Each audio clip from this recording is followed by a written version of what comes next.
Iubiți credincioși, vă felicit călduros cu ziua nașterii Domnului. Dumnezeu să vă binecuvânteze anul care vine să ne dea an bogat. Toate cele bune să ne dea Dumnezeu.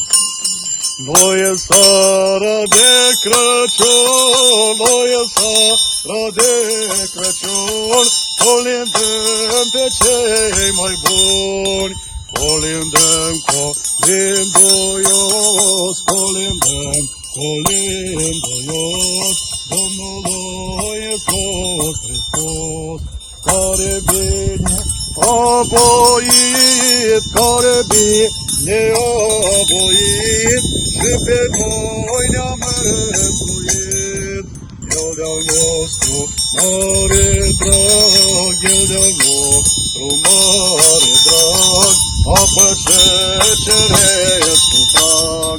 A lăsat frumosul rai, a lăsat frumosul rai, și-a venit pe-al nostru plai. Și-a luat asupra lui, și-a luat asupra lui tot păcatul omului. De aceea când sosește, de aceea când sosește, nimeni lume nu primește. Iată cum din poartă, iată cum din poartă, Maica Sfântă se răspoartă. Tot caut un locușor, tot caut un locușor, pentru scumpul pruncușor.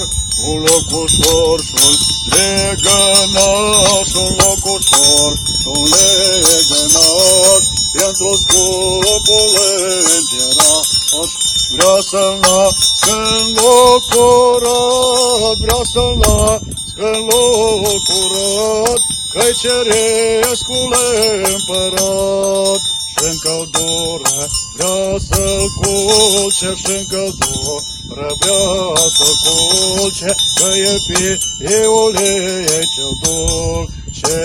Însă nimeni nu se îndură, însă nimeni nu se îndură să-l primească cu căldură. Tatăl Sfânt s-a îndurat, Tatăl Sfânt s-a îndurat, și o peșteră lui a dat. Și acolo s-a născut, și acolo s-a născut, cel ce n-are început. Și sperăm și mult dorim, și sperăm și mult dorim, sus în cer să ne întâlnim.